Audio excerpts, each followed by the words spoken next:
Welcome to today's Student Internship Showcase. We're excited to have you with us and excited to see the presentation of our MPP students. Up first, I'd like to introduce and welcome our Director of the School of Public Policy, Lillard Richardson.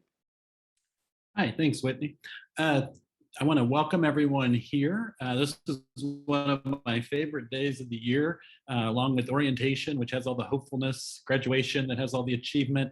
This day is exciting because we get to see what's, get the students excited about, what issues they care about, what skills they're learning. It's a wonderful day to do that.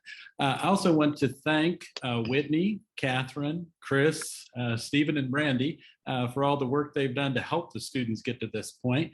All the little glitches that can happen along the way, it's so important that the students have all of their help, and Catherine especially has been so important with all the internships. And then I want to especially thank all the supervisors of the students, which it just wouldn't be possible without your help, and what a difference you make.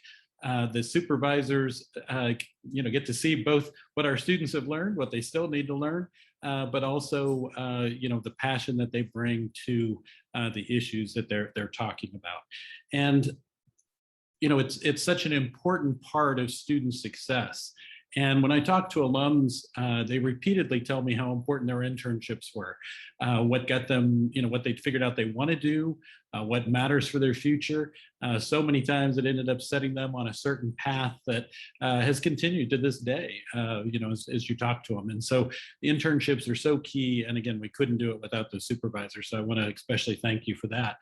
And then finally, I just want to mention that for this group of students, the resilience that they've shown is so commendable. And I just really respect the motivation that you've had to do this and the ability to overcome some craziness. I mean, even those of us that have been working for a long time haven't experienced anything like this past year and a half. And it's just, I so respect your ability to go through these projects and work with these supervisors, in many cases in which you've never even met the people at the organization in person. And I know how hard that is, and I just want to salute you for that. So with that, I just want to thank everybody and welcome. And from here, we'll get started.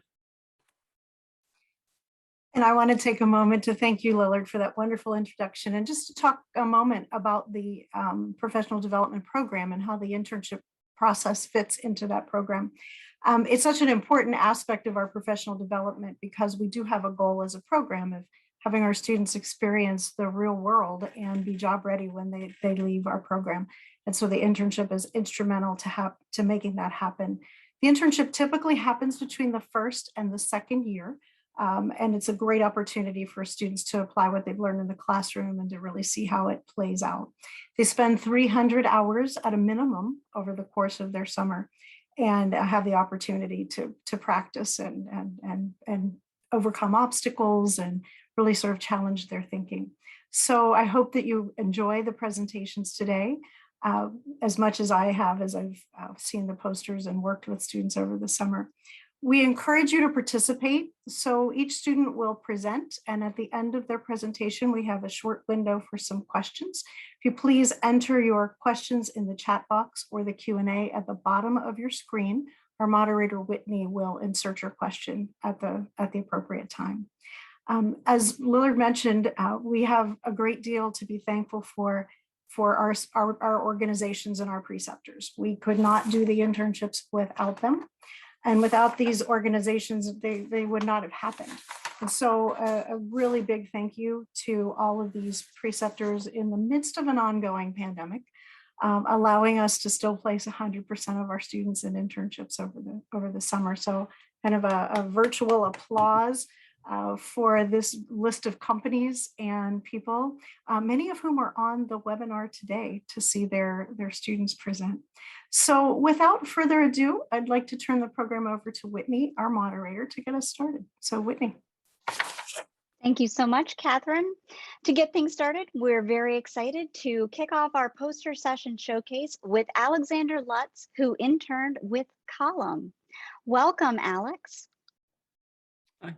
Thank you. Hello, everyone. Thank you very much for that introduction, and thank you all for watching. My internship presentation will be focused on, like she said, a company called Column. So I think that it makes sense to begin by outlining Column's organizational structure, its background, and its mission. So I'm also going to apologize here in advance for the speed and brevity with which I talk about each component of this internship, just due to time constraints, just so y'all are aware up front. But Column is a venture capital funded tech startup. It was founded by a few ambitious college students who collectively dropped out of Harvard to create and market a product that facilitates the free flow of socially impactful information. And it also improves the operation of news publishers across the country. Column's initial product is a workflow tool that we offer for free to publishers in an effort to revolutionize a sector of the news known as public notice. This is an area in publications where individuals are legally obligated to file certain notices to the public. For example, we see a lot of estate sales and name changes, legal actions which must be announced to the public and made available for legal dispute. This area of the newspaper industry is a key revenue generator, but for many years it's been operated in an inefficient manner by publishers countrywide. It's also a key element to ensuring societal transparency and is instrumental in democratic political systems. As for my role in all of this, I was first hired as a partnerships intern, but I quickly found out that I would be wearing a multitude of other hats, working in our operations, finance, business development, and account management departments as well. And since I've had such a broad availability of opportunities, I have a wide array of projects that I'd like to share. So I'll start with some product and business development projects. The first of which I'll refer to as an information utility revenue stream, is something that I'm not allowed to technically speak specifically on, but it has an industry valuation somewhere in the tens of millions of dollars. So I thought that it would be interesting to bring up. Essentially, it's a long-term partnership that I help to facilitate, which utilizes the specific information exclusively available through public notices. And that's really all I'm going to say on that one. But I also developed an internal referral system for our existing clients. Our cost of customer acquisition was just far too high. So as a solution, we created a subdomain of our website that allows existing clients to refer potential new clients, where we align stages of a successful conversion of a referral lead with an incentive structure for the referrer. We project that this will decrease our cost of customer acquisition by up to 75%. And the final development project is an approach to utilizing cash flowing through Column's enterprise product. Essentially, we focus on a principle called negative working capital to generate additional revenue. But I'm going to leave that project alone because you'll see this featured as my capstone this semester. I'm going to change gears a little bit here and enter the realm of our operation team, where I created a short form data sheet for potential venture capital investors. This was essentially an effort to organize people and the documents they possessed. We've since used this as a major component in our recent round of venture capital fundraising. Another operations relevant project was the completion of training and standards documentation for our account management and customer experience teams, which we've since adopted as the primary reference for employees in this domain. And lastly, I was the project manager for the implementation of an HR and recruiting software called Greenhouse. This has shortened the recruiting workflow from 3 hours of work each day to something that can be tracked within 30 minutes every morning. And finally, I'll get to the area of the company that I was actually hired into, which was the partnerships team, where of course I held several responsibilities like having conversations with strategic clients, setting up user notifications within our product, and other basic marketing tactics. But I really want to focus this section around an amazing opportunity that I was granted by Column. After my first month of working there, I was asked out of the blue whether I'd be willing to travel. And I somewhat sarcastically responded that I'd love to do whatever the company needed, especially if it involved travel. So the next week, I was shipped off to Florida to live with our CEO for 3 days, representing Column as the head of their business development at the Florida Media Conference, which is the largest annual statewide publisher conference on the East Coast. This was an absolute turning point for me in my time at Column. The company sent me to manage a booth at a conference that could lead to millions of dollars of lifetime valued revenue. I spent time at dinners, nights at rooftop bars, award ceremonies, and even the presidential suite, speaking one-on-one with CEOs, directors, and chairmen of state committees about partnering with Column. And to top it all off, our CEO offered me a full-time position leading their partnerships team after an incredible conversation we had walking through the botanical gardens in Sarasota. Clearly, I could go on and on about this experience, but instead I'll just leave it as an open point of discussion, perhaps for the Q&A. But I think this actually leads rather well into a reflection of what I learned during my internship. So here are my 4 biggest takeaways. First, find a problem that you're passionate about solving and surround yourself by the right kind of people. Those who are like-minded, driven, ambitious, and supportive of one another. Next, make sure you find a workplace culture that helps you thrive. And when you get there, take initiative. While you're working, be compassionate and supportive, even when it isn't convenient for you. But most importantly, be relentlessly ambitious. Look for solutions where no one would expect and never be satisfied until you meet the goal you set out to achieve. There's always a way to get to where you want to go, and the dedication of the people on the Column team are testament to that. So after that, I just want to thank you all for listening, and I encourage you to reach out if there's anything you'd like to talk about further. My contact information is in the bottom right-hand corner of the poster, and I look forward to answering any questions that you all might have. And I would encourage anyone who has questions to put them in the Q&A or the chat. And right now would be a great time if anyone has any questions about Alex's experience with Column. So we'll give it a minute if anyone has any questions, and then we'll move on to our next presenter.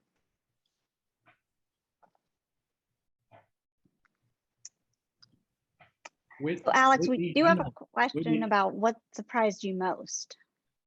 What surprised me most? I think the degree of responsibility that the company was willing to place upon me. I think that the trust that they showed in me was reciprocated in the amount of effort that I put into my internship and, you know, the eventual output, which was just some incredible projects that we got to collaborate on.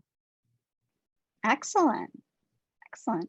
Well, I know that you are short on time. I know also, but our director also has a question that he wants to ask. So Lillard, Dr. Richardson, if you have a question. Yeah, no, you're on you have access to your camera right now. Yeah, I got off there for that. So I just wondered, when you mentioned that the culture, the organizational culture, so important for your success, what are some of the features of organizational culture that you found, you know, most useful, most energizing for you? Sure. So before I even answer this question, I want to point out that Column is a remote first company. So it's amazing that it feels like such a tight-knit community. The people who are in leadership make that possible. So to answer your question directly, I'd say the opportunity to be able to engage with the CEO, the COO, the head of my business unit, and my direct supervisor being the head of partnerships, pretty much on a daily basis. And, you know, whenever I have any issues or just really want to talk about the work that I'm doing, talk about strategy, they're always welcome to have conversations about that. So the ability to have access to my superiors was really integral in that process. Excellent. Well, thank you so much, Alex. We wish you all the best of luck. We know you had a great experience working with Column, and we look forward to seeing more from you. All right, next up, we are going to hear from Anna Debello, who interned with the South Carolina Centers of Excellence. Anna pre-recorded her video since she was unable to attend today's event, and we are going to watch her presentation now. Hi everyone, my name is Anna Debello, and I'm beginning my second year as a Master's of Public Policy student. Unfortunately, I couldn't be here live today to share about my internship this summer, but I wanted to record a little bit about my experiences to share with all of you. This past May, I accepted a policy research intern position at South Carolina Centers of Excellence, Aspire, funded by the South Carolina Commission for Higher Education. I had the opportunity to research existing policies and practices in teacher recruitment that provide opportunities and barriers to prospective teachers, while also developing recommendations for innovative policies and practices related to bettering teacher recruitment and emphasizing inclusivity. I will first talk about the organization and the specific Center of Excellence that I worked for, discuss the central responsibilities that I held in this position, and finally, the key learning experiences that I gained. The South Carolina Commission for Higher Education created the Center of Excellence Grant Program to provide funding for universities and other institutions in South Carolina to conduct research for new teacher preparation programs to be implemented locally and eventually statewide. As described by the Commission, their intention is to have these research centers develop model programs, conduct research, disseminate information, and provide training for K-12 and higher education personnel in the center's specific area of expertise. ASPIRE stands for Addressing Shortages Through Partnership Internship Residencies in Education. The center, located at Winthrop University, was founded to provide opportunities to explore teacher residency models as a mechanism to meet teacher shortages in South Carolina. The specific preparation program that the center was interested in looking at was an internship certificate. Unlike student teaching, the student candidate would assume the role of the teacher throughout their fourth and final year of their undergraduate studies, while being supervised by a mentor teacher who would have been an existing teacher in the school district. The candidates would be paid half of an entry-level teacher's salary during the internship in exchange for teaching in the district beyond certification. The idea of this internship certificate is that it would allow universities to select their highest performing undergraduate education students who display attributes of a successful teacher and allow them to work directly in a local school district that is facing teacher shortages due to high attrition rates.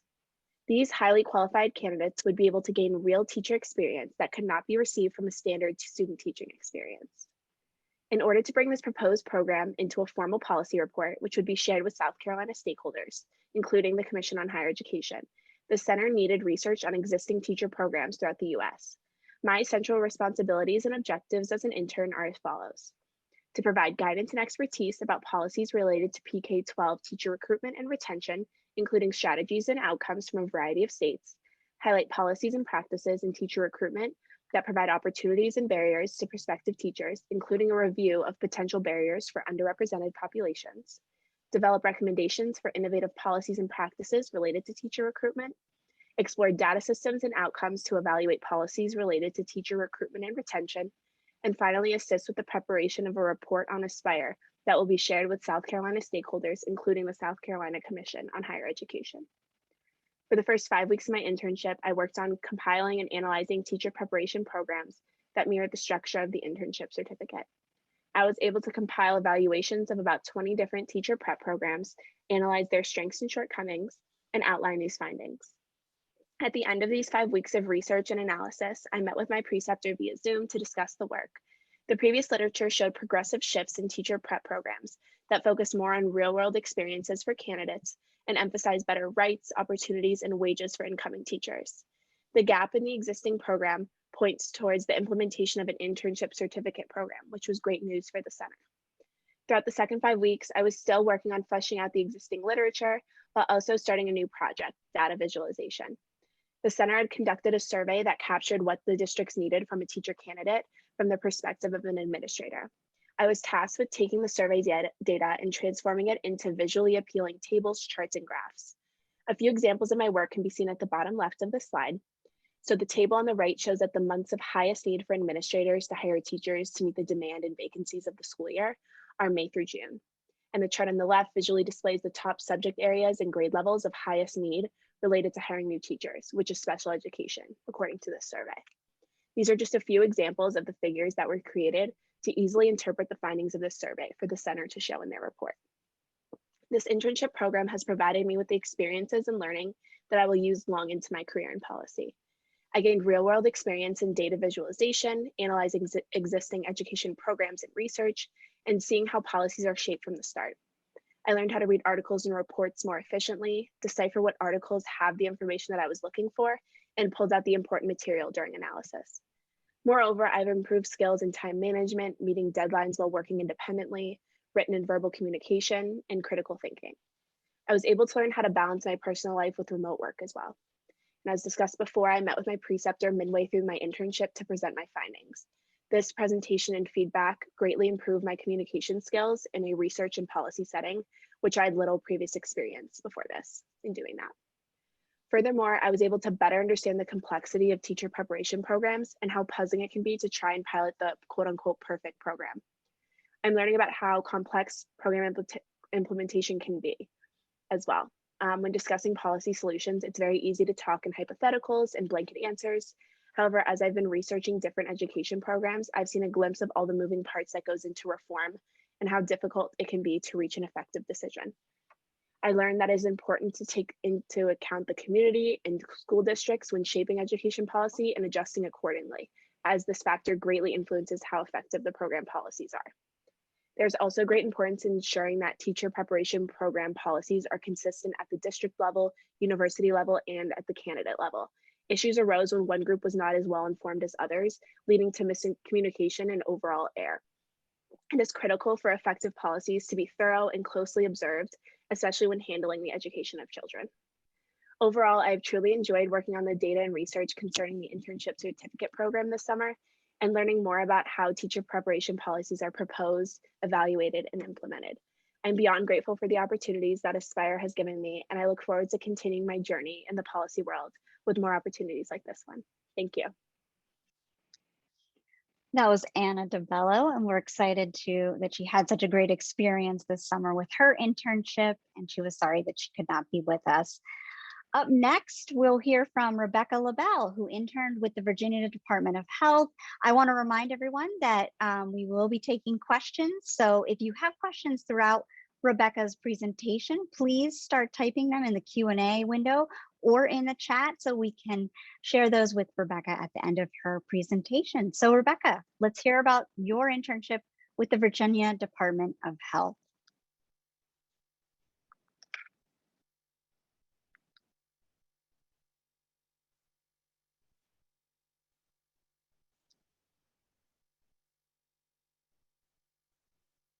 Do we have Rebecca here? I love that when my mic doesn't work. Sorry about that, everyone. Well, take it away, Rebecca. Thanks. So I was able to intern this summer for the Virginia Department of Health. The mission of this department is to protect and promote the health of Virginians. This mission is even more important in this last year due to the COVID-19 pandemic. My role as a policy intern was to aid the efforts of the Virginia Emergency Support Team, also known as VEST, policy group under the guidance of Dr. Danley Avula, who is the vaccine czar for Virginia's COVID efforts. My work involved white paper development, attending meetings, constructing memorandums, and translating policy into action. The primary policy development and analysis I was involved in was Virginia's efforts in incentivizing vaccine use. This topic was a point of contention nationwide as experts expressed concerns that incentive programs were setting a dangerous precedent for subsequent health emergencies. There were two concerns with financial remuneration policies. The first is that such policies are at risk of rewarding risky population behavior. The second is that these policies implied that the government was paying people for participating in human experimentation. The problem faced by the VDH is that the research appears to indicate that Virginians want cash incentives. Unfortunately, this was not possible due to guidelines of CDC funding earmarked for incentive programs.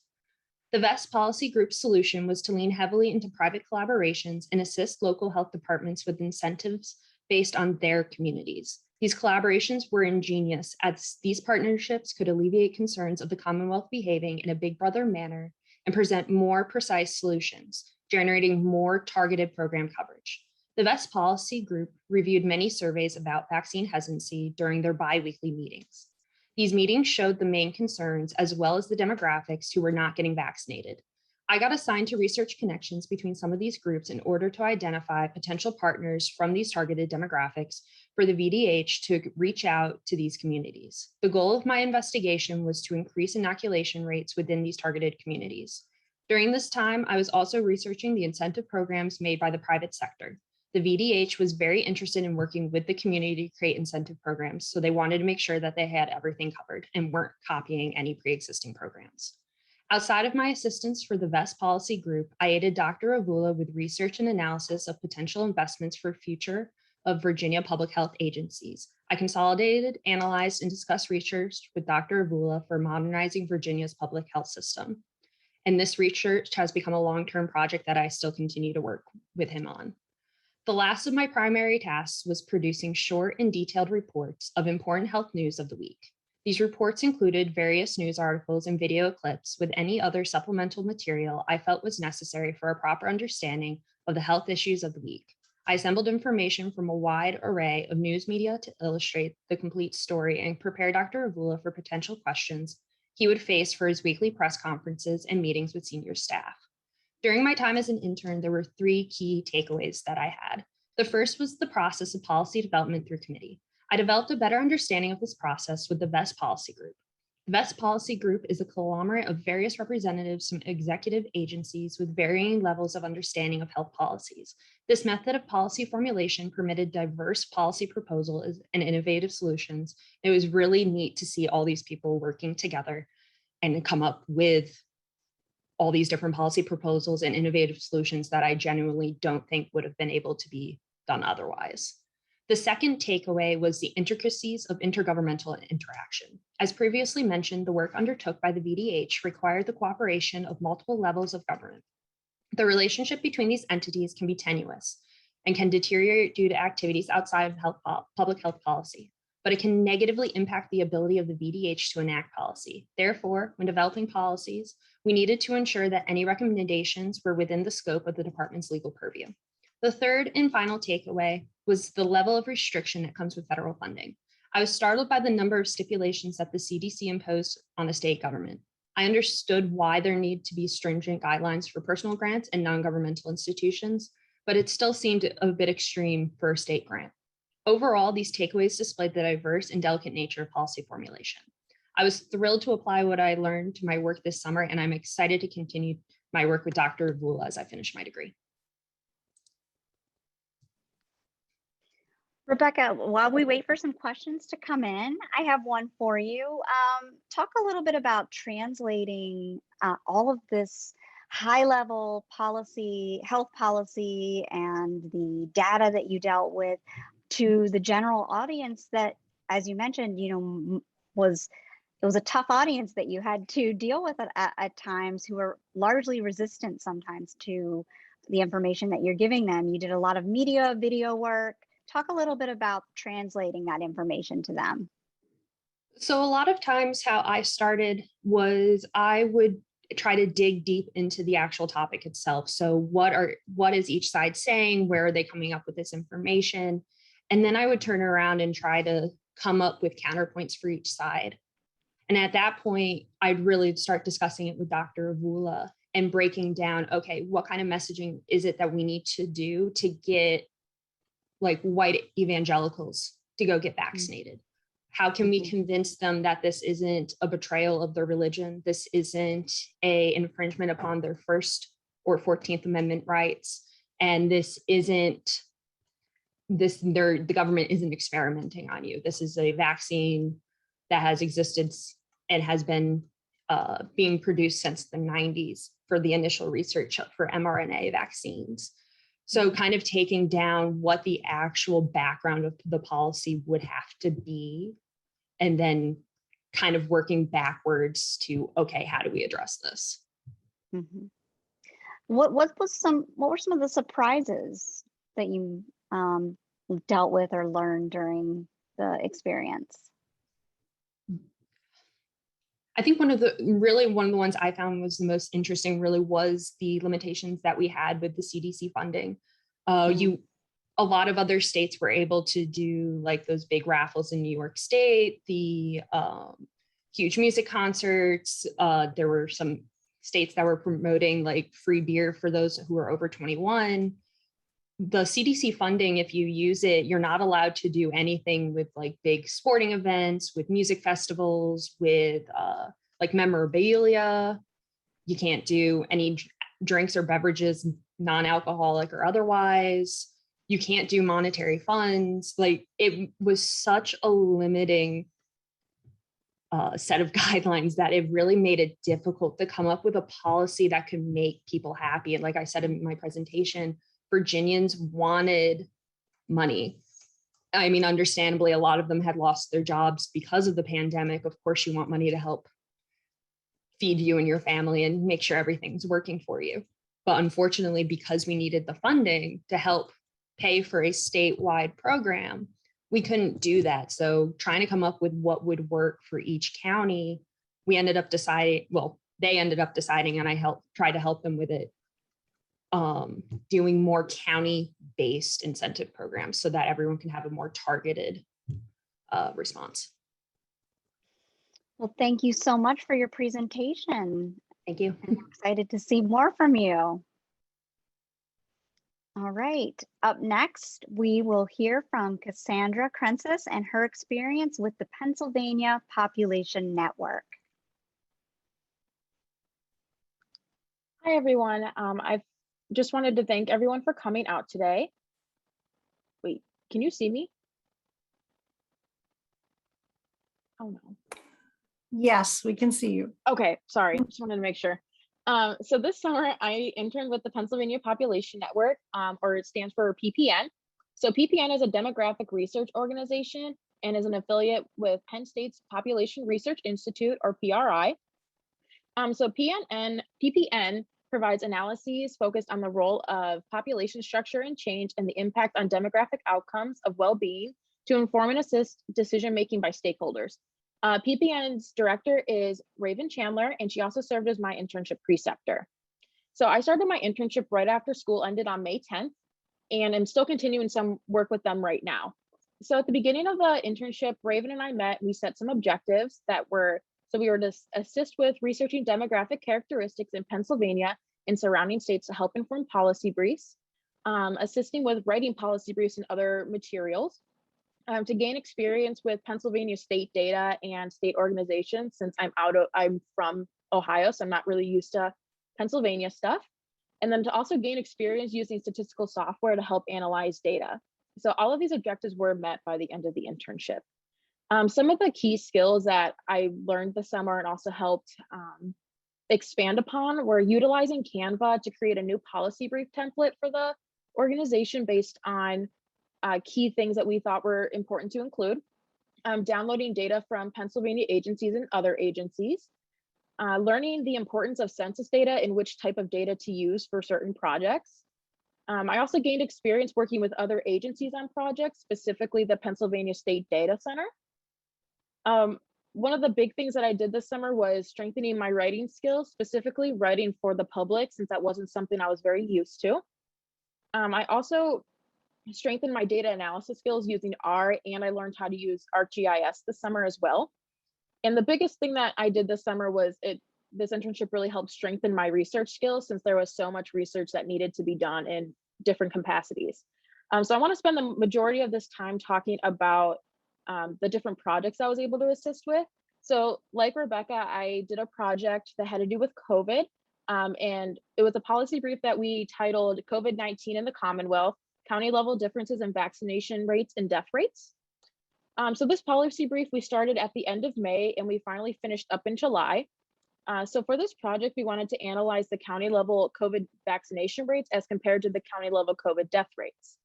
This project had several different components, such as the county level COVID vaccination rates for various age categories, the county death rates, and some policy implications of this. So in our analysis, we really hope to draw a conclusion, connection between the vaccine rates and the death rates in rural areas and urban areas, but we really weren't able to make that strong of a connection, unfortunately. But we did have quite a few calculations that we needed to include in this that were like the percentage of PA residents that were fully vaccinated, the percentage of urban and rural residents fully vaccinated, and the different vaccination rates and death rates among various age groups.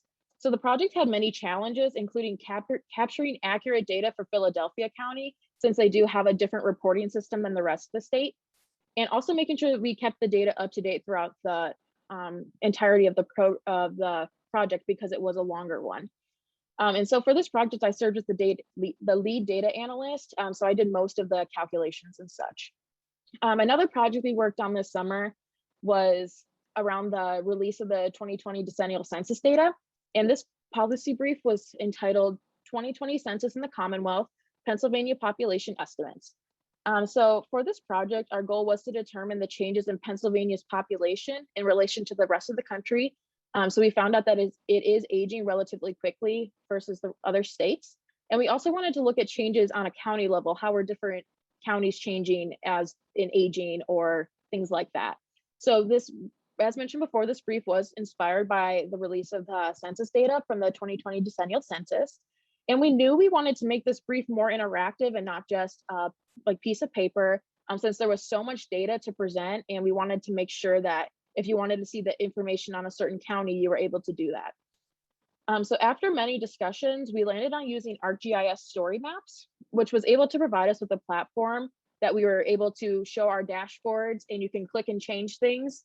That was also appeared right next to the text, so it was more interactive that way. And for this project, I was in charge of the more research heavy aspects and the policy implications.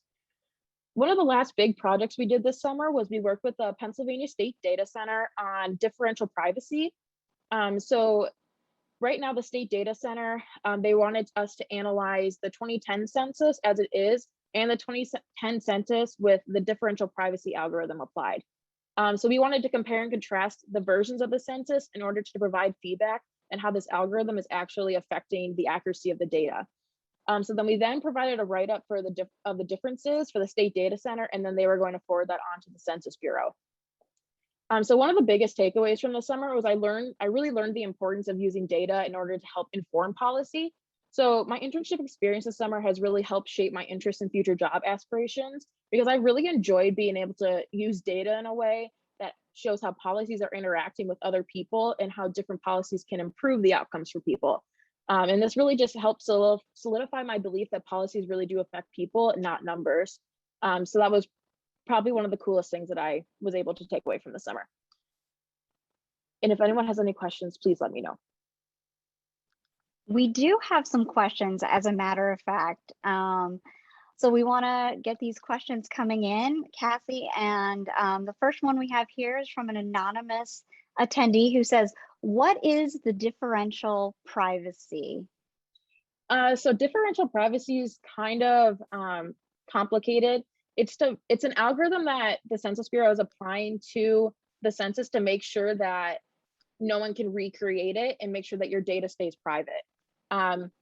There's an optimal goal that you want to have for an epsilon value. It's just very fluid right now. And the biggest changes with this algorithm, it's affecting, like there'd be housing units, but no people living there, or there'd be no housing units and tons of people there. It's really affecting rural areas, not so much urban areas and like metropolitan areas. So we just wanted to do that analysis to see how different things were. I think we had a total of like 600 census blocks that were affected, and showed the different variations among it. I'm going to share your presentation one more time, just in case we have some more questions coming in. A reminder, you can use the Q&A or the chat at any point during the presentation. If you have questions, we do have those open at any point, but that was a great question and a great presentation. Thank you so much, Cassie. Up next, we have Zach Chamberlain, who will be speaking about the Pennsylvania Commission on Sentencing. Welcome, Zach. Thank you. As Whitney just mentioned, I am Zachary Chamberlain, and I will be discussing my 10 weeks with the Pennsylvania Commission on Sentencing, or PCS for short. So to start, what is the PCS?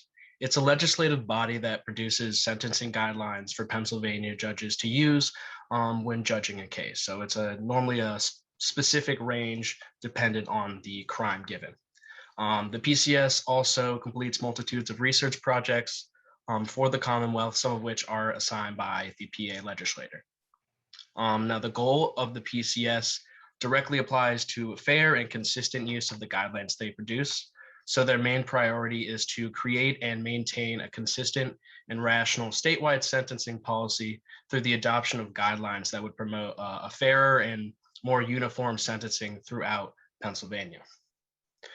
The PCS is made up of 5 different units, the first of which is the executive unit, which hosts the managers of the PCS, such as my preceptor, Matthew Kleeman. Next is the administration and financial unit, which deals with administrative tasks and maintains the finances granted to the PCS. Next is the IT unit, which deals with the technology-specific aspects of the PCS. Next, the Education Outreach Program, which is tasked with providing information and learning tools regarding the PCS and the many topics that surround criminal sentencing for a wide variety of people. They have training sessions, which I went to plenty while I was there, that are open to pretty much anyone. I had a lot of responsibilities while at the PCS. To keep it short, I'll only go through one in each section. The first was data collection and analysis, which I usually did for my research projects, the several research projects that I had. So first, I would gather data from a scholarly article or other peer-reviewed sources, or I would find a data set or produce a data set from other outside sources, and then analyze that data to either create a hypothesis on the stuff I'm searching or to find trends in the data. So next, my research projects, I had a multitude of them, but my final project and my favorite one was where I analyzed the different trends in DUI across the state of Pennsylvania. So there were multiple steps taken to complete this project. First of which, I created a timeline for Pennsylvania's DUI statute so that I, as well as readers, can understand how the DUI law has changed over time in Pennsylvania. Next, I gathered scholarly journal articles and other peer-reviewed sources regarding DUI trends, treatment options, punishments, and so on, so that people can understand how DUI is treated across the country. And I could also create hypotheses about the trends I might see in Pennsylvania. And finally, a step I haven't completely finished yet is to use PCS's data set to create DUI trend statistics in Pennsylvania. This project has been the most time consuming while I was at the PCS, and I'm actually still working on this project as a part of my capstones. I attended many meetings while I was at the PCS, but my favorite was my discussion with the Assistant District Attorney of Lancaster County, Andy Gonzalez. And this was to help for my research with DUI trends in Pennsylvania. What was great about this meeting is a lot of the other meetings, like the annual commission meetings that I attended, were a large amount of people. So it was more like me listening and learning about whatever the meeting was about. But in this meeting, it was smaller. There was only 4 people. So it was much more personal and much more discussional, which made it great. So this meeting was super helpful for understanding the dynamics of different types of meetings, small meetings versus large meetings. Some key insights I had that I found through the PCS was one of which was the link between the work I was doing in my classes and the work I'd been completing in my internship. I know for a lot of jobs, the classwork that you do at school does not always, it's not always applicable to the job work, so that can be troublesome. At the PCS, the data analytics and the coding, which I had learned from my classes, was completely applicable to the data analytics and coding that I completed for my job. So this helped me complete all of my tasks efficiently and on time. And another great insight into this at the PCS was my meetings with professionals of the criminal justice field. By meeting these individuals, I was able to see how people in this field carry themselves on a daily basis, and thus how I should carry myself on a daily basis. So this was super helpful, especially when trying to understand how professionals act in formal meetings, such as the larger commission meetings, and the less formal meetings, such as the small discussion meeting like I had with the ADA. As you know, sometimes different meetings call for different personality styles. Overall, my experience working at the PCS was amazing, as it allowed me to understand this professional field a lot better and helped me develop the skills necessary to succeed in this field. I want to thank all of my colleagues at the PCS, as well as my preceptor, for helping me understand what kind of worker, colleague, and professional I want to be at my next job. Thank you so much, Zachary. We have a couple questions here. Does the PCS work with juvenile sentencing or just adult sentencing? So as of right now, there's a bit of discussion. It works with adult sentencing, but there's a lot of back and forth between prior record score. So you might have committed an offense as a juvenile that may come back and be a part of your guideline sentence. So prior record score is involved in determining your sentence, but I don't think there's guidelines for juveniles. Okay, and we have another one here. What is the PCS organizational structure? Does they report to the governor, legislature, attorney general? What's the organizational structure? There's a boss. My boss was Matthew Kleeman, and he has a boss that reports to the PA legislature and the Commonwealth, mostly because their research projects come a majority from the legislator, so they report back to them, usually during their commission meetings. Other than that, it's like the executive unit, and then the other 4 units are essentially all equal to each other and then report to the executive unit, which then reports to the legislator or the Commonwealth of Pennsylvania. Great. Thank you so much. And thank you so much for those questions as well. Oh, there's another, we have someone put some great information in the chat. If anyone is looking for information on juvenile justice services, there is a link in the chat. So thank you for that. All right, moving on. Up next, we are going to hear from Pulak Kapoor, who will be presenting on his internship with Column. Hi everyone, my name is Pulak Kapoor and I'm going to be presenting about my experience as an intern over the summer at a startup named Column. As Alex already mentioned, Column is a VC-funded tech startup that was founded in 2019 out of Manhattan, Kansas. We offer a platform that is used by government agencies, lawyers, and media businesses to facilitate the regulatory process of placing public notices. The company is now the official public notice platform for over 10 states in the US. To put it simply, Column is on a mission to improve the utility of public interest information and support the distribution of that information by journalists that serve their communities. So as for my role, I was fortunate enough to actually start my internship 2 months early and take on projects and responsibilities throughout various components of the company. These include finance operations, information flow, partnerships, product, ingestion, and operations. The first one I'll discuss is utilizing the current capital that is flowing through our product. Essentially, we are focusing on a financial metric known as working capital that represents operating liquidity that is available to our business. This project involves many intricate steps and will span over the course of many months. We started off by documenting the cash flow through the product. Moving forward, we are actively analyzing the collected data to determine the median price of a notice and the median time the company is capable of utilizing the working capital acquired from said notice. We will then develop an investment strategy for using this money and include any contingency plans in the event of any unforeseen circumstances. Another important aspect of my internship was conducting various forms of research on public notice legislation. Given that states have various types of policies that cover everything from a notice's font size to the number of papers that must print a notice, one of my initial projects was to write internal documentation in which I read through and synthesized each public notice statute for all 50 states. Next, I'll discuss my role in the partnerships and growth side of the business. Partnerships is the role I was initially hired for, and a significant amount of my early work revolved around finding new leads, sourcing and cataloging industry trade shows, and blueprinting a game plan for which media conferences we could attend.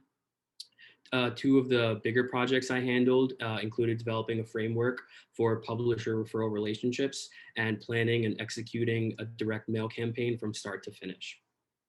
The publisher referral relationships involved setting up a game plan for publishers and other media related companies that Column could team up with to direct new clients to each other. This project involved sourcing companies that serve the newspaper space, finding a point of contact, and meeting with them to see if a working relationship is a possibility. The direct mail campaign is something I worked on. That was probably one of the projects that I enjoyed most. My supervisor, Kevin King, basically gave me a budget, a list of leads to send mail to, and let me have full control over every aspect of the project. So I first sat down and planned out what I would be sending to potential new leads. My research showed that a direct mail campaign and marketing materials have some of the highest success rates, and a well-designed campaign would be immensely beneficial to the company. The planning behind this involves sourcing potential swag companies, brainstorming ideas, writing and designing a one-page promotional flyer, and curating a swag box that a potential client would open. I'd like to end by discussing how I spent my time in the last month of the internship. So Column is a company that is growing incredibly quickly, and we are actively looking for candidates to fill open roles in each part of our company and have a lot of work to do regarding implementing a new newspaper into our system. I saw this as an opening to learn a new skill and display myself as a reliable and initiative-taking member of the team.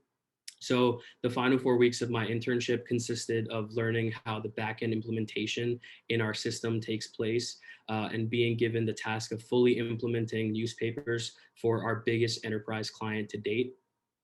I was able to learn and develop technical skills that I hadn't before, like HTML, JavaScript, and Python. And during this time, I also documented the implementation process from start to finish and concepted a strategy to increase the speed of this process by over 30%, meaning that we can onboard more clients at a faster rate and greatly increase our incoming revenue stream faster than we originally anticipated. I'm also very excited to announce that my work has led to me being offered a technical implementation specialist role while I finish up the last year of my program. I'd also like to give a special shout out to my supervisors, Kevin King and Kevin Richmond, for helping me throughout every part of this internship, answering my many questions and taking up a mentor role for me. Their work ethic and investment into my career development has been incredibly motivational and has made me a better person and a harder worker. And I'd also like to say a big thank you to Alex Lutz, who you saw earlier. Who was also an intern at Column, and I had the pleasure of working with him on many of these projects. Thanks, guys. Well, we have some questions coming in and some congratulatory messages, of course. This is great to hear, and we're excited for you. First up, how do public notice policies vary across states? Yeah, so every state has different, they basically decided what is something that they believe the public needs to be informed about. So some jurisdictions will decide that, hey, we need to have city council meetings and school board meetings be part of public notices and be displayed, while some just are very basic about it. They just say, hey, you just need to have this notice be a certain font size and it can't cost more than this amount of money so that more people are actually able to file a notice, pretty much. And a second question, talk a little bit about access and how this might affect access for the disadvantaged who might not have access to computers or reliable internet access. I'm sorry, could you repeat that question? So Lillard was asking us about the column and the information flow that you're trying to get out there. How might the disadvantaged who might not have computer access or reliable internet access, how might the public notice that you're trying to work on, how might you work to improve that with those who might not have access to reliable internet or computer access? Yeah. So what I would say is, so Column is actually a PBC, a public benefit corporation, which means that a percentage of our revenue and profit will actually be donated to either a charity or some sort of service that will help these people who need access to this. Also, our information tool will be completely free, and we're actually actively developing and will soon be launching another tool. It's a no-code, hassle-free mapping tool. An example of its use case is that we're currently working with Miami-Dade County in Florida to map 311 data of people who actually need this kind of help. And this is going to help the county actually better help these people. It better suits their needs. Great. Another one that's coming in, we're getting lots of questions. This is excellent. Do you have conversations about non-response bias when thinking about mailings? No. We actually, so we're completely online. We don't actually do anything to help the newspapers with mailing out public notices. These are basically just classified ads that the newspaper is in charge of. What our service does is it essentially creates an online platform to make it easier to place the notice. So prior to Column, the process of placing a notice could take 3 to 4 weeks. It involves getting an affidavit, getting a notary to sign off on it. Many times you have to send documents to the newspaper. They have to fax it back. They have to check it, make sure everything's correct. And most of the time it isn't. And then with Column, everything being put online, you can get this process finished in about 2 to 3 days instead of 3 to 4 weeks. Great. Well, thank you so much for all those excellent questions and of course for the congratulatory messages. And thank you for your presentation. Up next, we have Nicole Heights, writer, who will be speaking about her internship with the College of the Liberal Arts Office of Digital Pedagogy and Scholarship. Welcome, Nicole. Hello. So excited to be here today. Thanks for coming out. So I did my summer internship and am currently still interning and will be through graduation with the Office of Digital Pedagogy and Scholarship.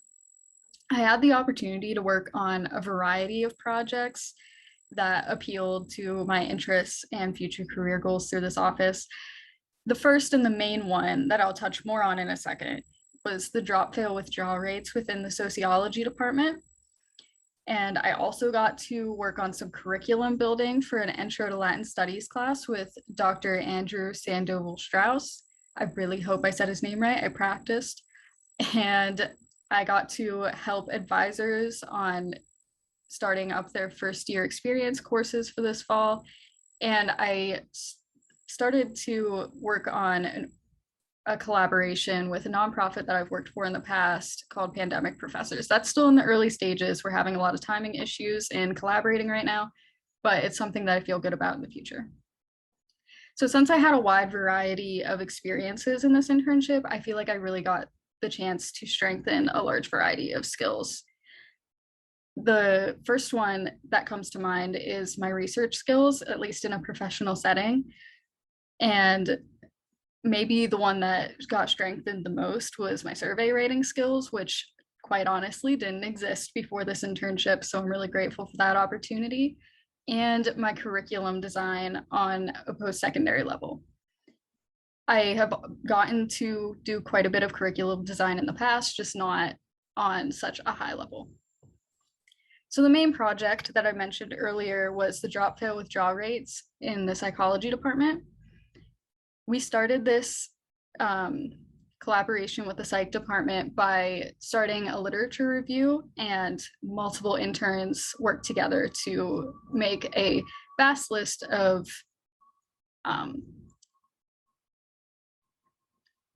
resources that we could use in helping us to design a survey for tracking the students that drop, fail, and withdraw from intro psych classes.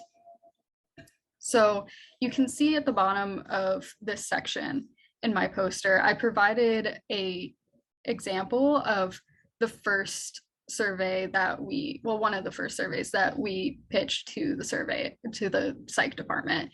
And so we came from that meeting with some suggestions and points that the psych department wanted to include in the survey. So we just finished another revision, and we plan to meet with them very soon to pitch another survey that we think really marries our priorities in the survey and researching the drop fail withdrawal rates and their priorities. So I had quite a few takeaways from this summer internship. The first one being, don't hesitate to reach out to an expert if you get stuck on a project. And I can't stress this one enough. If you don't feel strong in a subject matter, consult somebody who is.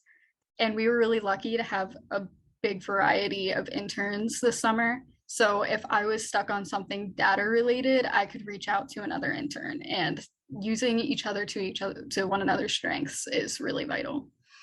Voice your ideas and concerns when you have them. In the same vein, communication in a remote environment is really important. I found it was really easy to get confused or lost when you're starting a new position online. And the last one that I'll take away with the idea of wanting to go into education policy is that changes within ed policy can be really slow. And just because you feel like you're not seeing a whole lot of changes doesn't mean that you're not doing something important, which is a reminder that I've had to give myself multiple times, because you're kind of working on other people's schedules and you're just inching along and chipping away, but you're still making a difference. So since I will be with the office until at least graduation, I plan on continuing the drop fail withdrawal project with the psych department, and we hope to expand it to the econ department. I also hope to continue working on curriculum design, and I would love to work with other professors doing the same thing. And now that school is pretty well started now, I'm going to reach back out and try to get that project with Pandemic Professors off the ground. Again, they're a nonprofit that I have experience working with. So if anyone has any questions, that's pretty much my summer internship in a nutshell. Feel free to ask them. Thanks so much, Nicole. We do have a question. What were some common themes for reasons for drop, fail, and withdrawals? Well, we haven't given the survey at Penn State yet. So in our research that we've conducted, I've noticed that a lot of it has to do with the curriculum that the professor was providing, or maybe it's just a student dropped it within like the first week or two because it just wasn't the right match. It didn't fit in with their education plan the way they thought, or maybe there's a time conflict. A lot of them, at least in the first week or so of class, wasn't really education related. The ones that were a few weeks into the semester, you see they were worried about their grade. They didn't match with the professor, just wasn't the right teaching style. They didn't like how the curriculum was set up, stuff along those lines. Great. Well, thank you for your presentation. Thank you. And thank you for those questions. Up next, we have Joseph Geikema, who will talk about his experience with the Correctional Association of New York. All right, thank you very much. Can you hear me okay? Mm. All right, great. So this summer I had the privilege of working with the Correctional Association of New York, which I will call CANY throughout the presentation, and I was a data science intern. Before I'd start, I'd like to quickly thank my preceptor, Evan. I'm not sure if he's here or not, but he was a tremendous help to me throughout the semester at CANY. So CANY is an independent prison monitoring organization, and amazingly only one of 3 in the nation. Much of the work that we do involves direct communication with incarcerated individuals, and these are basically our clients. Some of our goals are to promote transparency and accountability in the criminal justice system. So basically one thing that we kind of talked about, that I talked about with my preceptor, was that if citizens and lawmakers really understood the data and what happens in the criminal justice system, then we were really optimistic that there would be immediate calls for reform. Some of the other things that were central to us are ensuring that proper health and safety standards are met in the New York State prisons. We also work to make sure that incarcerated individuals are treated with basic human decency and their rights are protected. It is our vision that prisons actually do their job of rehabilitating individuals, which means that the proper programs and procedures are in place to help them transition into society and live meaningful lives. It is our vision that less people are incarcerated and for shorter periods of time, especially when it comes to minor drug offenses. And lastly, we envision a society that treats people equally, and the sentences are not based on an individual's skin color or economic status, rather the nature of the crime that was committed. So much of my work at CANY was based around monitoring visits. And these are when members of our team actually attend and experience a prison facility firsthand.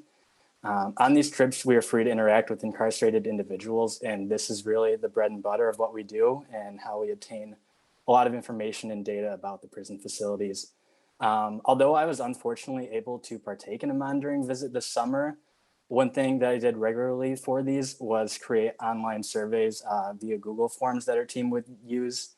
And these consisted of a variety of questions, whether it be multiple choice, free response, scale ranking questions. And we had to make a variety of these survey questions for each facility because there are multiple units in each prison facility that we would attend. And this really was helpful because it allowed our staff to interview people and quickly input their responses digitally. So the next part was actually after the monitoring visits. Once we got all of our data, I was tasked with organizing the responses that we collected. So as many of the questions were open-ended, I had to make sure I input the most noteworthy comments in a concise manner. This wasn't always easy because a lot of people had multiple topics that they'd want to talk about, and especially with someone quickly trying to type their responses, these were not really always the easiest to interpret. I also had to place each interview into categories based on what was mentioned. This was also a challenge because we could only pick 3 and there were over 80 categories to choose from total. So this was definitely a challenge. However, this was definitely necessary because this allowed us to quickly notice trends of each facility that we visit and really just notice what needed to be addressed right away. So another thing that I did this summer was join the newsletter committee. We published a newsletter in July that highlighted all of our interns and just talked about the work that we were doing this summer at CANY. And then this was sent out to all of our key stakeholders. although my work on the newsletter committee wasn't necessarily data science related, it was a great way to really connect with the organization and really learn about all my fellow colleagues. So last, I'll talk about what I learned this summer. Obviously, at an organization that gets such an in-depth and close-up look at the criminal justice system, there were a plethora of things. The first and most obvious thing that I learned is that there's still much work that needs to be done. Although prison populations have slowly been declining, there are still drastically more people incarcerated now than there were when the war on drugs began. Also, much of the things that I saw just pointed to the fact that the prison conditions are simply awful. I read many nightmare stories about things such as extreme heat, racist and abusive corrections officers, lack of basic supplies such as toilet paper that we would really take for granted and not think about. So obviously that needs to be addressed, and these things were a great concern to us. I also learned a great deal from my colleagues this summer. As I mentioned, my preceptor Evan taught me a great deal about data science as well as the criminal justice system as a whole. And I also had a brilliant team of interns that I worked with. So it was great, interacting with them regularly and discussing, issues that we were all passionate about, and really just being able to learn a lot from them. So overall, it was a great experience. So if there are any questions, please let me know. We do have some questions for you, actually. Were these interviews with inmates or with correctional officers? So both, actually, but most of the data that we worked with was from inmates. So yeah, there would be hundreds of interviews that we would get on a particular visit. Okay, and you talked about some of your key takeaways and what you learned, and some of those things seemed like where some things were failing. Dr. Whitco asked about what some of your major findings, specifically from the prison visits, what's failing, but what's also succeeding. That really depended on the facility. That was one thing that surprised me. It was how much difference there was in each facility. I thought there would be a lot more continuity. So some you would see, the conditions there were awful, but then other facilities, there was much better treatment there in general. As far as successes go, I'd say a lot of the programs that were offered, such as educational programs and GED training and things like that.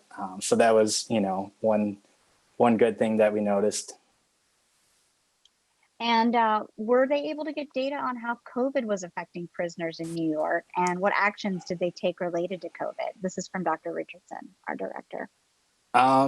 Much of my work actually was not directly related to COVID. It sounded like I just kind of missed the period for that. It seemed like we did a lot of work before I got to Caney.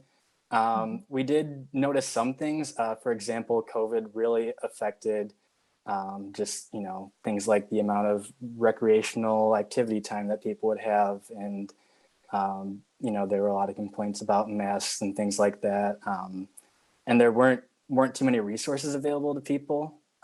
So for example, people, incarcerated individuals would only have one mask. And, obviously when you're wearing that for, however long, that, really is not something that works out well with just one mask. So right. We did notice some things, but my research wasn't directly related to COVID.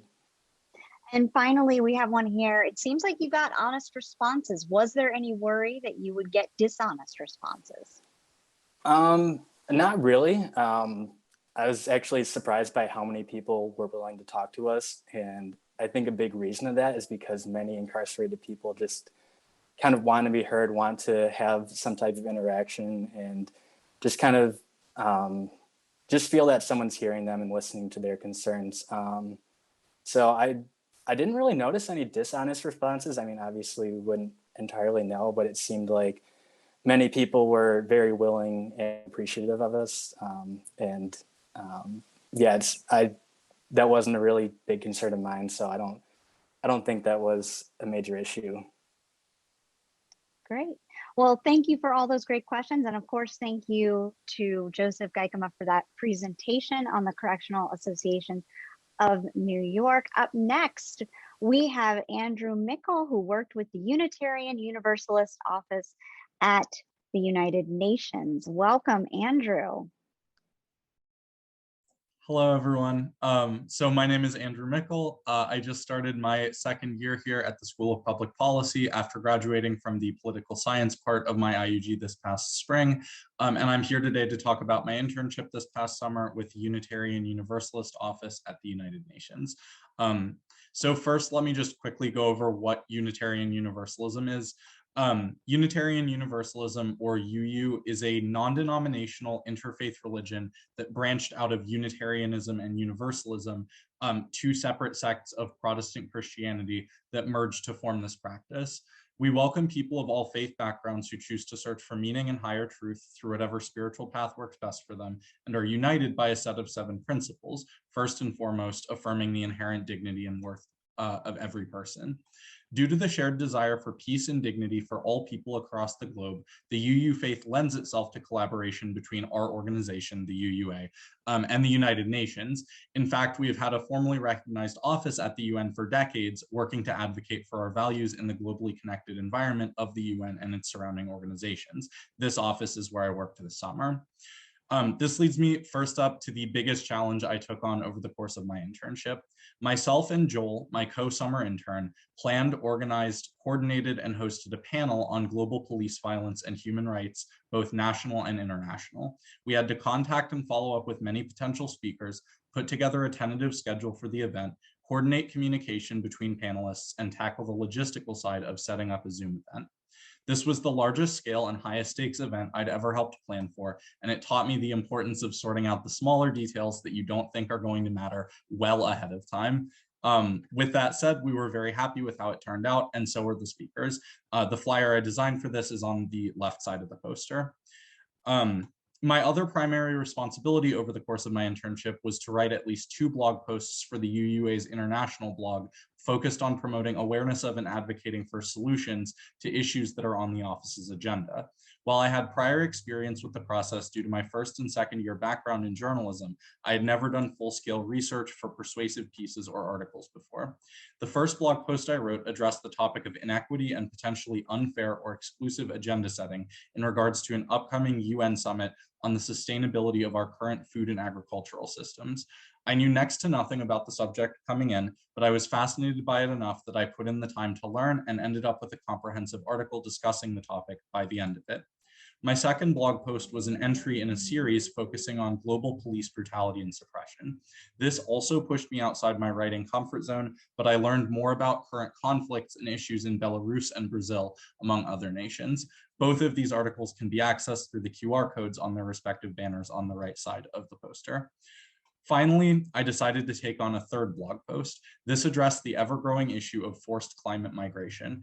I knew that this was a huge problem, broadly speaking, but seeing that we could have 1 billion climate refugees by 2050 gives me a sense of urgency towards establishing humane, cooperative, and compassionate systems to help our world community tackle these issues together, instead of pushing away those in need due to dwindling resources and economic self-interest. This is a policy area I am now genuinely considering pursuing as a career, as I think this will be one of the most defining and most important struggles of the next several decades. This article was just recently published and can be accessed through the UUA International blog.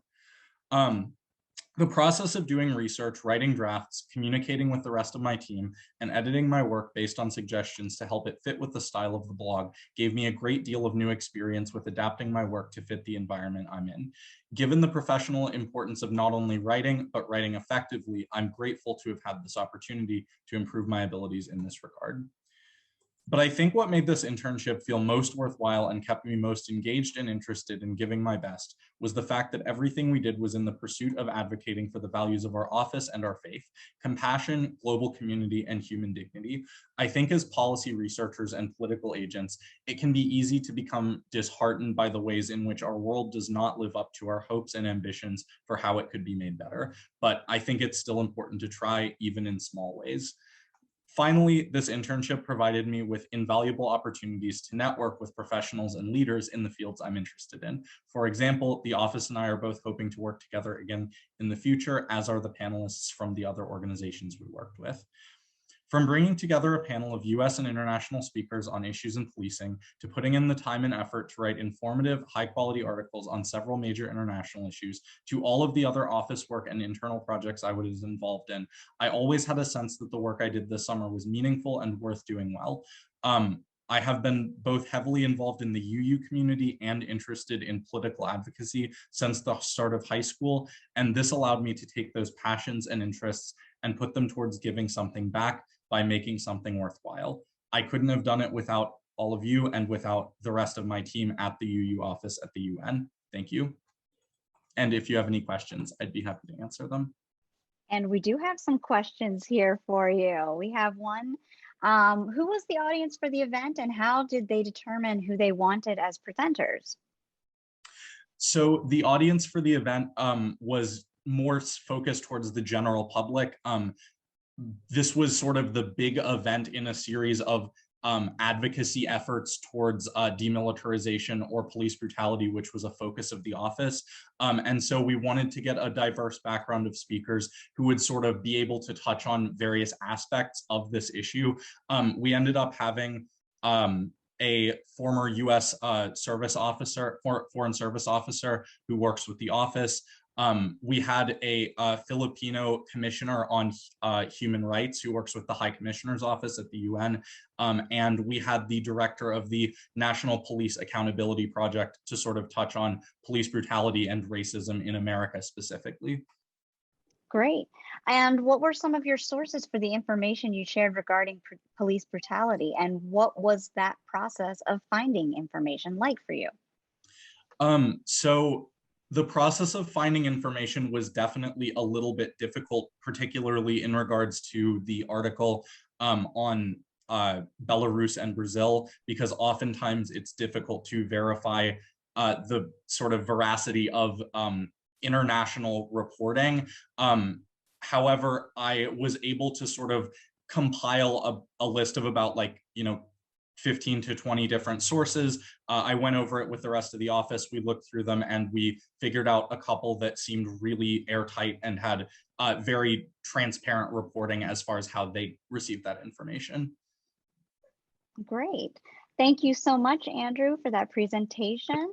And up next is Nyla Holland. Nyla spent the summer interning with the Institute of Digital Media and Child Development.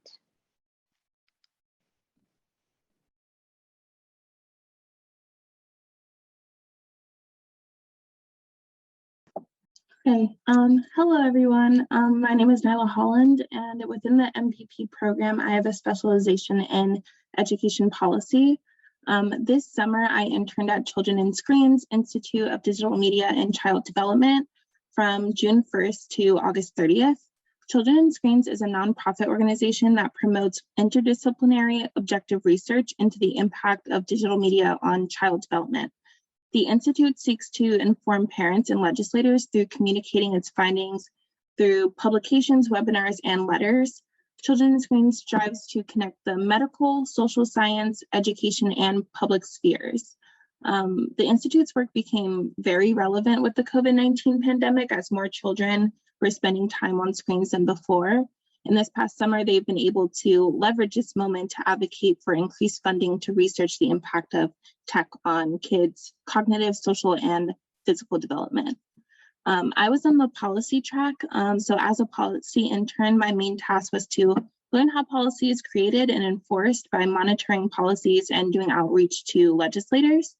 I chose to develop with the amount of tasks that we were able to choose, I was able to choose developing the emerging technology section of the Institute's website, as well as completing a national survey scan. So working with another intern, Gregory, we studied what technologies are rising to prominence, what concerns there are about them, and what the Institute should recommend. We found that emerging tech all have high growth rates, an element of ambiguity, and a large potential impact on society. So an example would be recommendation engines, which are a form of artificial intelligence. Many companies use these algorithms to categorize their consumers and create more personalized, commercialized experiences for them. And most users aren't aware of how much of their data is collected or what it's used for and what third parties may have access to it. So the main concerns we found regarding children's use of emerging tech are technologies that track user location, lack parental controls, sell user data, enable cyberbullying and talking to strangers, and allow graphic content are more harmful. From our research, we were able to recommend that 1, educational programs are funded that guide adolescents through new technologies. 2, longitudinal research is performed on the use of adaptive learning platforms like Khan Academy or Dreambox. 3, that legislation like the Privacy Act or Camera Act are passed to regulate how platforms interact with children. And 4, advocate for non-tech programs that ensure holistic child development outside of their screens. During my national survey scan, I looked for data collected nationwide from the Department of Education to Pew surveys that were relevant to children and screens. While identifying what data is already collected, I was able to find gaps in research that the Institute could hone into. These gaps mainly included a lack of information on those adaptive learning platforms, as well as just looking at the impact of screens on children, the same children over time. Other responsibilities I had included writing a section for the Institute's public newsletter on the progress of the policy track. With a few other interns, we scanned all congressional representatives for champions of children's causes and developed a database with their contacts. I gave input on a public PSA on children's privacy that will be published soon.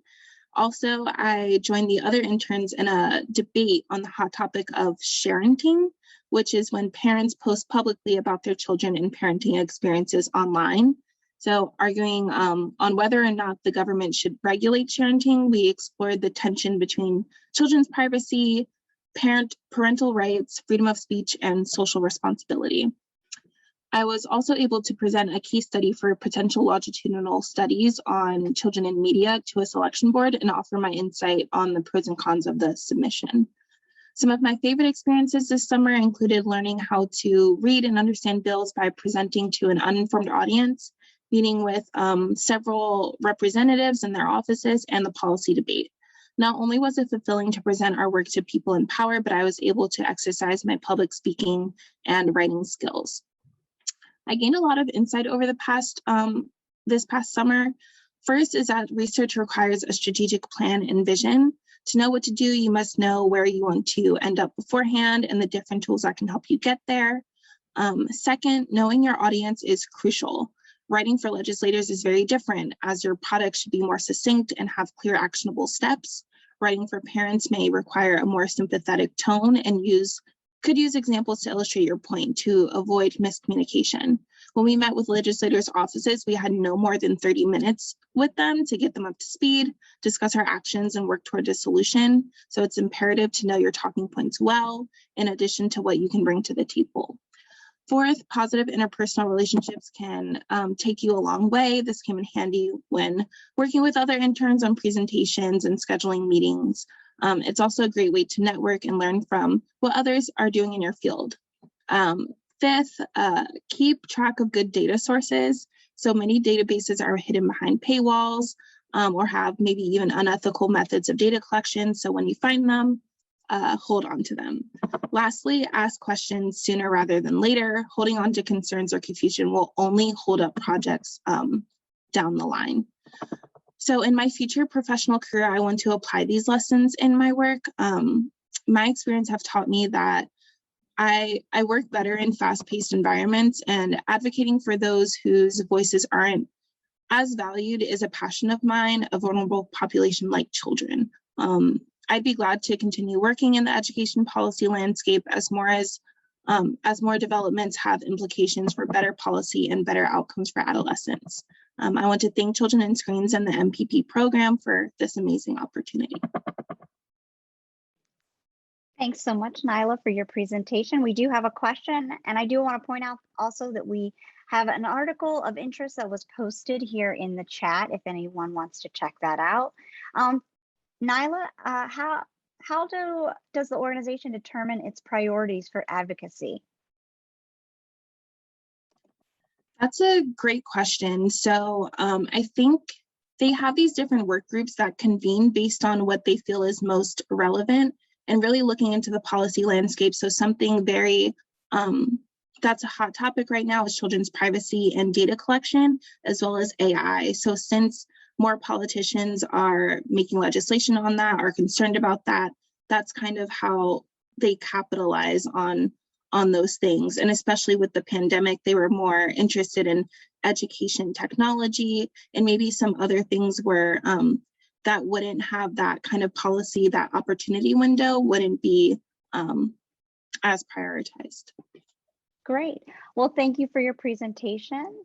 Up next, we have Samia Tassin, who's interned with the Pennsylvania Population Network. She'll be presenting on her work with the Longitudinal School Attendance Boundaries Study.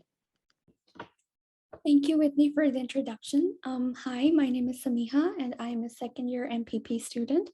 For the summer of 2021, I had the pleasure of interning for the Pennsylvania Population Network, specifically with the Longitudinal School Attendance Boundaries Study project. This project is supported by the National Science Foundation and by the Social Science Research Institute and the Population Research Institute at Penn State, and is led by Dr. Chris Fowler from the College of Earth and Mineral Sciences and Dr. Erica Frankenberg from the College of Education. So Longitudinal School Attendance Boundaries Study, also known as LSABS, is a data collection effort that aims to collect data on school attendance zones for a national sample of K through 12 school districts. School attendance zones are the boundaries that determine assignment of students to public schools and are considered a critical determinant of educational outcomes and access to resources. So this study aims to collect data on school attendance zone boundaries from each decennial year between 1990 and 2020.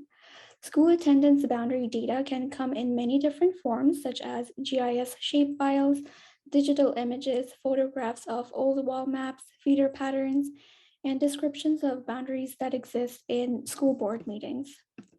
So we believe this new database will be critical for future research initiatives, especially for analyzing the relationship between school attendance zones and education outcomes, school and residential segregation, and housing patterns, among other issues. So during the course of my internship, some of my key responsibilities included collecting historical and current data on school attendance zones for the state of Maryland and North Carolina. This included conducting web archive searches along with filing public information requests to school districts and communicating with administrators and GIS officials from county offices and school boards. We also maintained an extensive database for keeping track of the data we collected and of our communication progress with respective districts.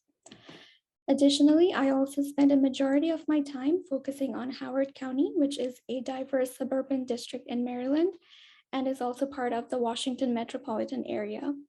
I was able to utilize mapping software such as QGIS to digitize school boundary maps from 1990 to 2020 using old pictures we obtained from the Howard County office. I also collaborated on a policy brief with the LSABS team where we focused on how school and residential population changes have correlated with boundary changes at the high school level in Howard County.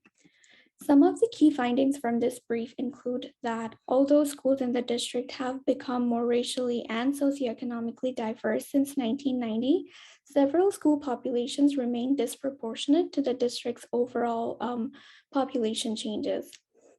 The county has a disproportionately higher number of Black and Hispanic students and students receiving free or reduced price lunch in the southeast part of the region, while the northwestern part of the district and its high schools remain predominantly white, Asian, and affluent.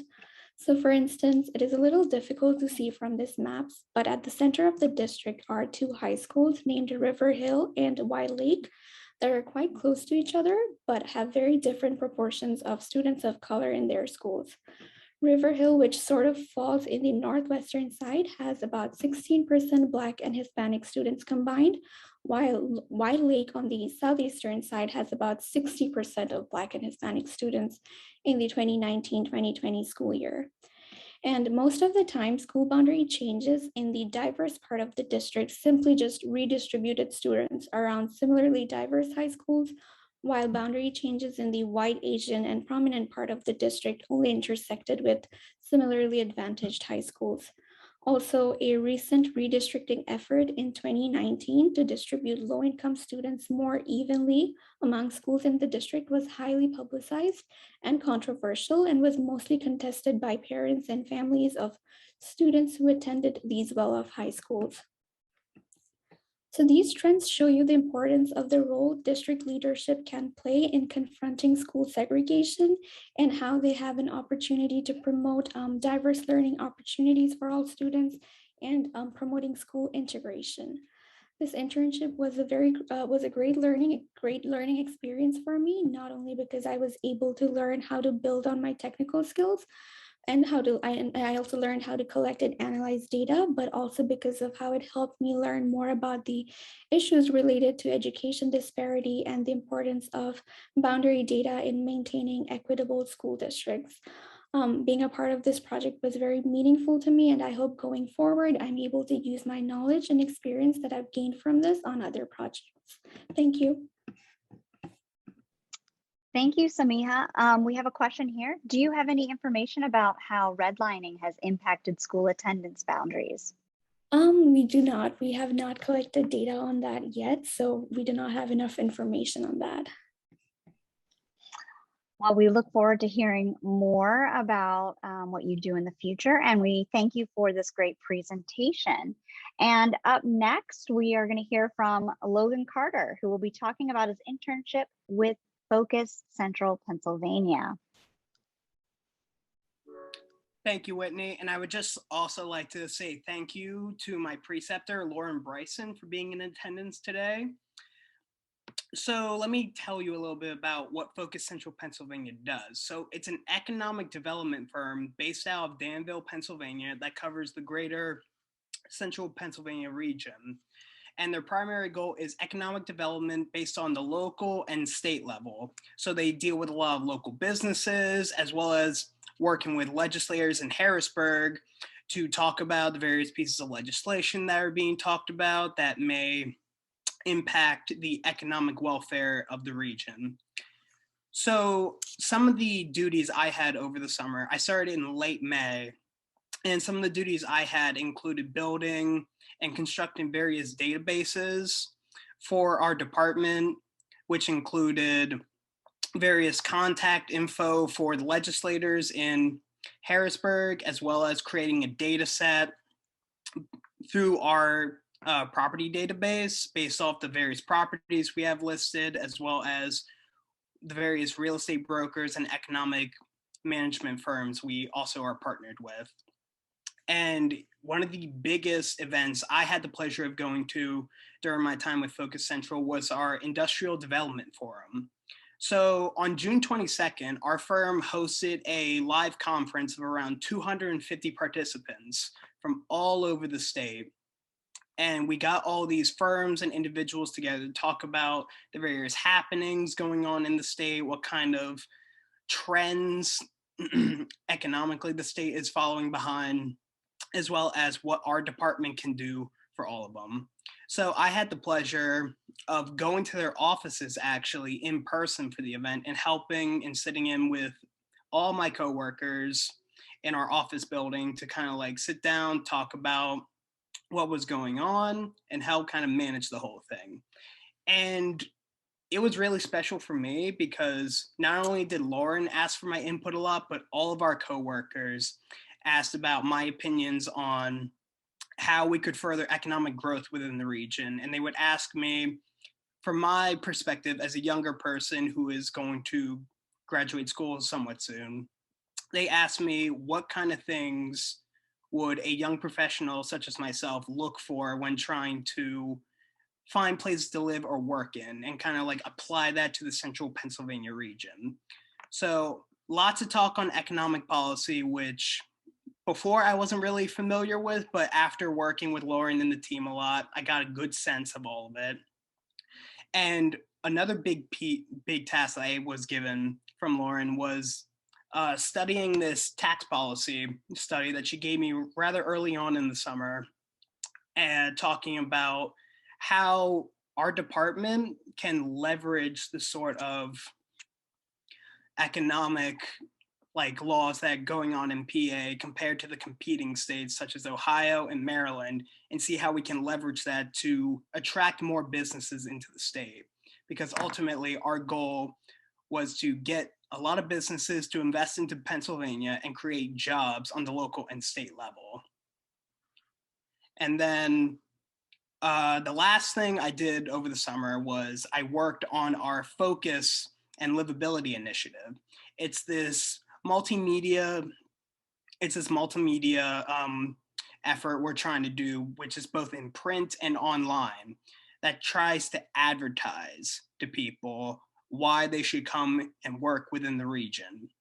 And I was lucky enough to kind of gloss it over, give my thoughts on it, as well as discuss with Lauren how we can improve upon it and whether we should renew it for another set to be printed and made available to the wider public. And then I think that is all on my end. I open the floor to any questions. Thank you so much, Logan. We're running a little short on time right now. If we do have any questions, I don't see any right now. So if we don't have any, we're going to move ahead with Austin Hepburn, who's going to be talking about his internship with the Data Foundation.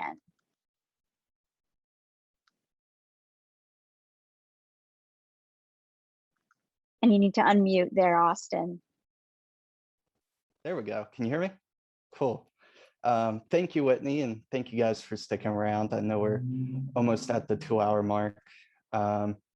So this past summer, I worked at the Data Foundation as a research and policy analyst intern. And so the Data Foundation's mission is to improve policy making through the collection and dissemination of governmental data.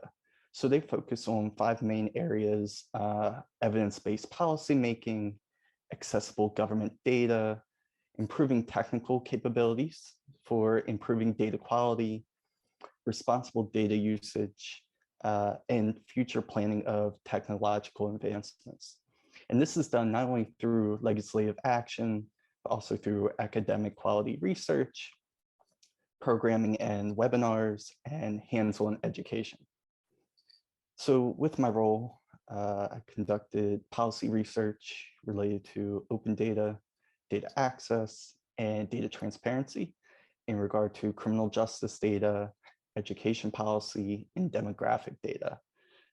So we found that investment in criminal justice data had been stagnant and that the data itself was often unreliable. So we therefore recommended increased funding and interagency collaboration between local law enforcement agencies and the FBI to increase data accuracy and accessibility. And then we also advocated for sustained and continued financial investment in the state longitudinal data system, which is a system designed to improve data-driven decisions impacting student learning and education. And then we also reported on the positives and limitations of the Biden-Harris executive order on advancing racial equity and support for underserved communities through the federal government. And that created a federal work group that is working on improving equitable data. In addition, I participated in the outreach to congressional members, along with the drafting of congressional requests for information. And I am also co-authoring a peer-reviewed paper that quantitatively and qualitatively analyzes correlation patterns between household perceptions of law enforcement and micro-level crime. And the first descriptive report, which was released in June of 2021, is shown on the bottom left. So this experience had a huge impact on me. You know, my career had been profoundly criminal justice based up until this point. You know, for the past 10 years, going all the way back to 6th grade, my focus has been solely on improving conditions and policies within our criminal justice system. And this internship has really given me the knowledge and experience to expand my career interests past the criminal justice sector and into the other policy spectrums to improve society with data. And even more so, it provided me with connections and friendships that have been invaluable. In terms of professional learning experiences, my experience with the Data Foundation really gave me a sense of what I am looking for in the future when in search of a model organization. You know, culture fit is a large part of any career, and the Data Foundation really offered insight on how a positive workplace culture can create a positive morale. And then in terms of soft skills, you know, I really learned to adapt. You know, very quickly, I learned that academic writing was different than professional writing. And in order to transition my career from the academic to professional worlds, I had to develop new writing styles that resonated with my audience. And then also finally, last note, you know, please check out the blogs that are posted in the bottom right. They detail the challenges to the accessibility of criminal justice data and also policy recommendations for education data. And you can find them on the Data Foundation's website under the blog section. And that's all I have. Thanks, guys. All right, we're taking some questions. If anyone has one, we do have a minute left for Austin. If you have a question, we have that Q&A. Austin, what surprised you most from this experience? Yeah, I think, you know, the difference between academic and professional writing, you know, I thought, you know, I'm a pretty good writer. And then we go into professional writing. I'm like, okay, there's a few things that I could learn. So it was a great learning experience. Yeah, it was just great. It was awesome. And I know you've done other internships. And is this the kind of field that you want to pursue? Yeah, you know, I'm open to multiple options. I just accepted a full-time job at ACA Consulting. So a little different world. But yeah, this internship really opened my eyes to things beyond the criminal justice spectrum, even though I'm still super passionate about that world. So. Well, congratulations. And we're excited to hear this, and what a great presentation from all of our MPP students that we've had today. Thank you to everyone. And next, I'd like to welcome Clarence Lang, Dean of the College of the Liberal Arts. Hey there, can you see and hear me? We can. Wonderful. All right. Well, listen, apologies, I couldn't have been here a bit earlier. I'm happy to say I spent time today and have an engagement this evening with members of our college's development council, who do a lot for our college. And I just want to tell you that the School of Public Policy came up in our conversations as we were thinking and talking about the research profile in our college. So you all should know that you are on the lips of people whose lips we want you to be on, if that makes sense. And so I just congratulate the work that you all as a school have done. I know that I'm coming on the tail end of the student internships showcase. I'm very glad to have had the opportunity to do so. I'm very happy to be here. And as I said, had I been able to, I would have been here earlier. But you know, the director of your school, Lillard Richardson, definitely keeps me apprised of all the good work that's happening in the school and among the MPP students. And I just want to say to you all who presented today as part of the showcase, I'm very proud of your hard work and achievement. It's great to know that so many of you have received undergraduate degrees from Penn State's College of the Liberal Arts. And this is certainly a great example of the value of a liberal arts degree and all the things that you can do with this. And your internship scope and the reach of the things that you're doing, I certainly find very impressive. I'm impressed with the resilience that you've demonstrated in navigating the virtual world during a tough period, and how the work that you do impacts both local and international issues. I know that the levels at which you've worked and have achieved, I know would make you all welcome in any number of opportunities that I know await you. I know that internship opportunities, locations would welcome you, given the work that you've done. I know as well as my understanding that a number of you have secured jobs from your internship sites and other locations. And Lillard, this is to you. Make sure you keeping track of that, right? Because we need to know where our students are landing. This was a question today. How are our graduates doing? Where are they going? So I need the data, not just for my own edification, but I've got to let our alumni know where our students are going. We'll get it for you. Good, good. I know you will. And those of you who are taking on these jobs, I congratulate and salute you. This is, among other things, a great confirmation of your hard work. It's my understanding that these organizations were impressed with your high level of professionalism and your ability to conduct policy research. And this is, again, a testament to your achievement and the example that you set. So I feel honored to have students like you represent Penn State. And not just because I'm a nice guy, but you guys do well. We're going to come for you as well to support your alma mater. So we have multiple reasons for wishing you all success in your careers. But no, in all seriousness, you all are definitely standard bearers of all the work that I talk about with our alumni leaders, donors, and volunteers about all that a liberal arts degree at whatever level among our Penn State students and what that means and where you can go. So I wish you continued success as you enter the culminating year of your degree program. I look forward to staying apprised of your progress. And again, my apologies for coming in at the tail end. Lillard will give me the executive summary. Trust me, I'll have to beat him off with a stick. So I'm going to hear all about this, and I look forward to doing so. So thank you all for the opportunity to say something to you today.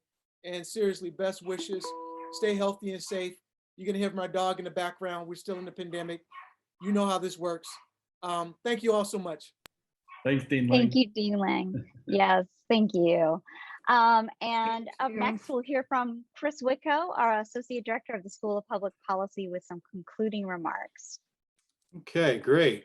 Thanks, Dean Lang, for dropping by and catching the tail end of these presentations, and for those very nice words that you had about our school and about our students. We're glad to hear we're being talked about in that context in a good way. So that's nice to hear.